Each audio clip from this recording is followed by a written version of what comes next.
Anthony Joshua beats Tyson Fury and Alexander Usyk to the punch. Let's get into it. Hello, welcome to On Me Edson. I hope you're well. If you like what I do here, don't forget to like and share the video, subscribe to the channel, and hit the notifications bell for all future videos.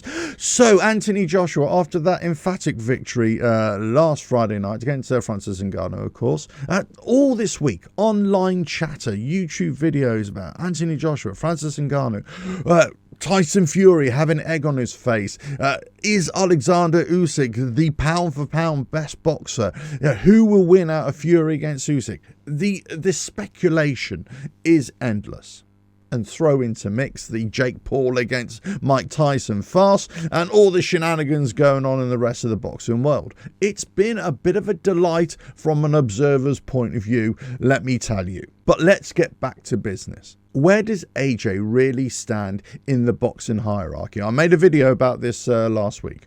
Where does he really stand right now? Now, it was my contention that he has a real good chance of beating Fury and Usyk, and actually he's sitting right at the top table now. But the question now is of timing. Would Anthony Joshua beat Tyson Fury, and would he beat Alexander Usyk? Well, if you kind of read between the lines and listen to AJ's trainer, Ben Davison, I believe that he fancies his chances a lot more against Alexander Usyk, and he probably doesn't want to get involved in the whole political mess of fighting Tyson Fury, because obviously Ben Davison was Tyson Fury's former trainer and confidant. But what AJ has done in the last 12 months, he's grown and grown and grown. He's rebuilt himself. He's found different ways of fighting tactically. His team up with Ben Davison has been a revelation in many ways. And Anthony Joshua is fighting the way that we want to see him fight. Now,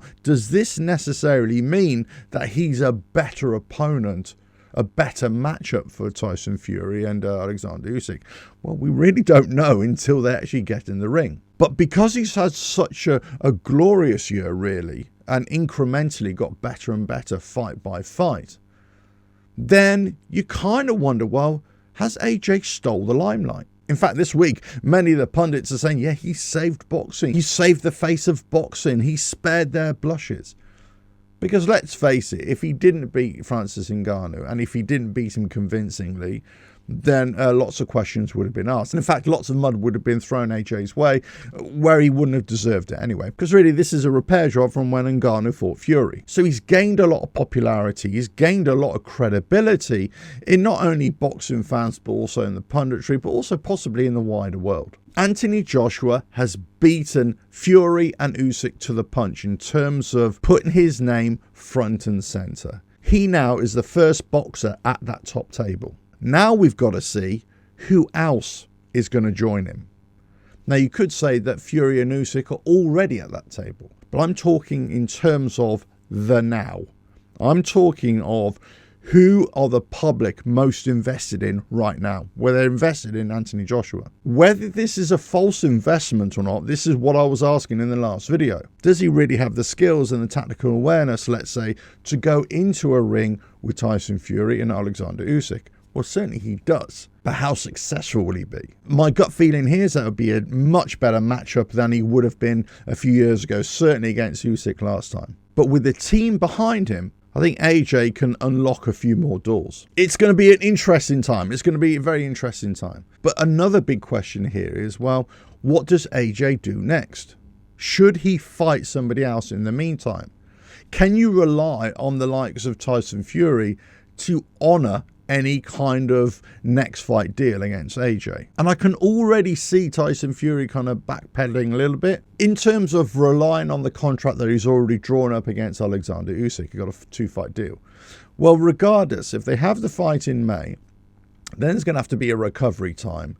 Even if Alexander Usyk were to lose and step aside, that means it's going to be until October, November, possibly even December, when AJ would fight Fury at the very earliest. That's a long time out of the ring, especially as he's been so active over the last 11-12 months. So we've got to look at another fight for AJ.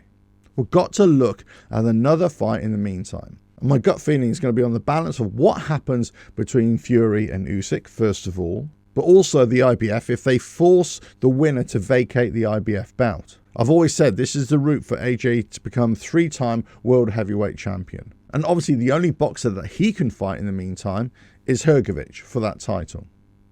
But if that doesn't happen, then we've got to look at, well, are we just going to have prize fighting fights? Are we just going to have a nothing fight in terms of getting to a world title? Are we going to have a nothing fight, let's say, against Wilder, against Zhang, against Parker? Now, of course, this all helps in jockeying for position for world rankings. But I'm talking the immediacy of getting to a world title through the IBF, which is most likely the bout that's going to be vacated. It's going to be a very interesting time, but I still think there's going to be a lot of fog here until Fury enters the ring with Usyk in May. As soon as that fight is done, the dust will settle for a few days, for a week or so, and then we'll find out what is the likelihood of AJ getting into the ring with another opponent or the winner between Usyk and Fury, regardless of what the Saudis want. Because here we got the dynamic of what the Saudis want and what they're promising to deliver, but also will they be allowed to do it by the commissioning bodies? Let us know your thoughts in the comments below. Is AJ right at the top table? Has he beaten Fury and Usyk to the popularity punch, as it were?